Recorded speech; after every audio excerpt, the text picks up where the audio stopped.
There's nothing wrong with that. And it disgusts me the way society's trying to train men away from that to do the right thing. Yeah. And then, you know, your wife should look at you, your kids should look at you as the hero. They should look at 100%. You as like, damn, like, fuck, this is why I look up to. First thing I did when I got divorced was buy a big old loud Ducati, a big motorbike, because our job as fathers is to role model to our kids. I wanted my son to see, yes, divorce hurt me a lot. Yes, you know, ultimately having my kids effectively, you know, removed from my life in a big way hurt me a lot. However, I'm still going to be the man. I'm still going to be that guy who's living that cool lifestyle. I'm going to role model to my son the sort of man he'd want to be. I'm going to role model to my daughter the sort of husband she should look for. Man, there's nothing wrong. Like, people call it a midlife crisis. Great. I plan to have a midlife crisis for the rest of my life. Yeah.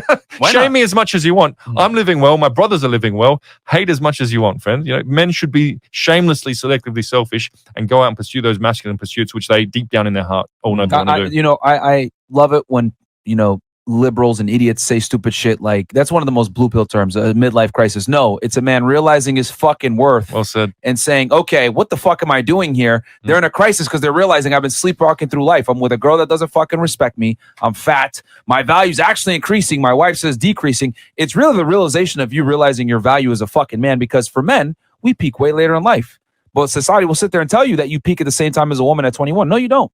You're going to peak later on, but society doesn't want you to know that, because power is attained by not letting men understand their value. And they call it midlife crisis. They just call it living life on your terms. Yeah, pretty much. It's a midlife awakening. Yeah, that you're a fucking idiot. Or saying he hasn't grown up. Okay, good. I don't plan to grow up. If rolling around the world in supercars with the Tate brothers and living our best lives, and, you know, keeping our skills tight with fighting, with shooting, hitting the range with you guys, you know, motorbiking all throughout exotic countries.